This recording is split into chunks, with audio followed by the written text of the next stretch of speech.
Hello সবাইকে বন্ধুরা। তো এই সময় আমি ভিডিওটা সাধারণত করি না, আজকে করছি। তোমাদেরকে আমি কিছু একটা জিনিস দেখাবো বলে আমার খুব ভালো লাগছে। দেখো, এটা হচ্ছে কালকে এসেছে, অ্যামাজন থেকে দিয়ে গেছে কালকে, এটা বুক করা হয়েছিল। এটা হচ্ছে রেজিন আর্ট কিট লেখা আছে, ঠিক আছে। এটা হচ্ছে রেজিন আছে এর মধ্যে। তো তোমরা তো জানো এখন হচ্ছে অনেকে রেজিন দিয়ে অনেক কিছু বানাচ্ছে। তো আমিও চেষ্টা করব সেসব অনেক কিছু বানানো তোমাদের সঙ্গে শেয়ার করব। তো এখন তো বানানো হয়ে ওঠেনি কিছুই, তো মানে বক্সটা তোমাদের সঙ্গে আমি শেয়ার করছি একটু।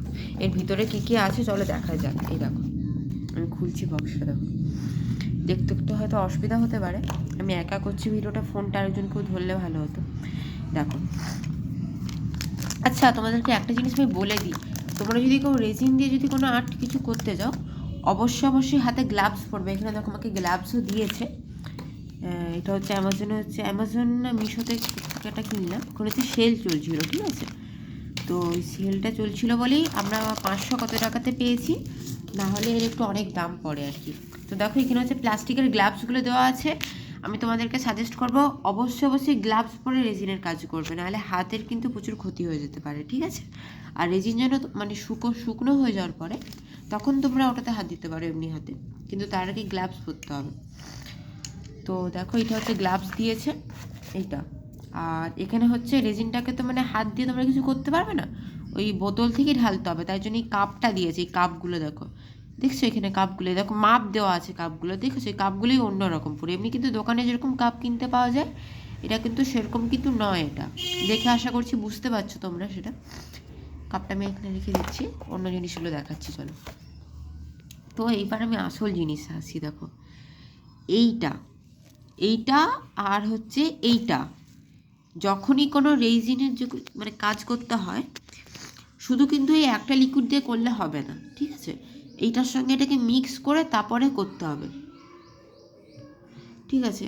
আর হচ্ছে তোমরা হচ্ছে রেজিন দিয়ে তো অনেক কিছু তৈরি করা যায়, জুয়েলারি করা যায়, তারপর হচ্ছে ফটো ফ্রেম করা যায়। ফটো ফ্রেমটা যে করতে চাইবে তার জন্য এইখানে এটা দিয়েছে ওরা। এই দেখো, এটা হচ্ছে ফটো ফ্রেমের জন্য দিয়েছে। এর উপরে তুমি আগে তোমার ফটো ফ্রেমেরগুলো যে ফটোগুলো তুমি কালেক্ট করতে পারো, সেই ফটোগুলো এখানে লাগিয়ে তারপর তুমি ডিজাইন করে রেজিনটা দিয়ে দিতে পারো। অ্যাকচুয়ালি রেজিনটা কেন দেওয়া হয়, যে হচ্ছে মানে ক্রিস্টালস মতনটা আনার জন্য আর কি। গ্লেজটা হবে খুব মানে কাঁচের মতন দেখতে লাগবে, ঠিক আছে। আর হচ্ছে তোমরা হচ্ছে মানে রেজিন আর্ট করার জন্য হচ্ছে এইগুলো ইউজ করতে পারো। এখানে হচ্ছে দেখো, এখানে কালার দিয়েছে, আর এগুলো হচ্ছে চুমকির মতো কিছু জিনিস আছে এখানে। এগুলো এখন আমি বের করিনি, এখন বের করবো পরে, তো তোমাদেরকে দেখাও। আর এইটা দেখো, এইটা হচ্ছে একটা স্ট্যান্ড দিয়েছে। এটা দেখছো, এই স্ট্যান্ডটা দেখো কি সুন্দর দিয়েছে, এটা খুব ভালো লাগছে এটা। আর আবার যেটা সব থেকে যেটা বেস্ট জিনিস যেটা লেগেছে বক্সটার মধ্যে, সেটা হচ্ছে এইটা। তোমাদের দেখলেও এটা আশা করছি তোমাদের খুব ভালো লাগবে জিনিসটা। এটা খুব মানে দারুণ দেখতে দিয়েছে। দেখো, এটা কিন্তু ডেকোরেশনের জন্য এগুলো দিয়েছে, কি সুন্দর দেখো। তো আমি রেজিনের কিছু কাজ করব পরে, এই এখনও শুরু করিনি, এবার শুরু করবো আশা করছি। তো যেগুলো আমি করব সেগুলো তোমাদের সঙ্গে আমি শেয়ার করার চেষ্টা করব। আর আমার ভিডিওগুলো যদি তোমাদের ভালো লেগে থাকে, তোমরা প্লিজ সাবস্ক্রাইব করবে এবং ভিডিওটাতে লাইক করে দেবে। আর আজকের ভিডিওটা একটু বড় হলো, ঠিক আছে, তোমরা কেউ স্কিপ করবে না, ভিডিওটাকে শেষ পর্যন্ত দেখে তারপরে যাবে।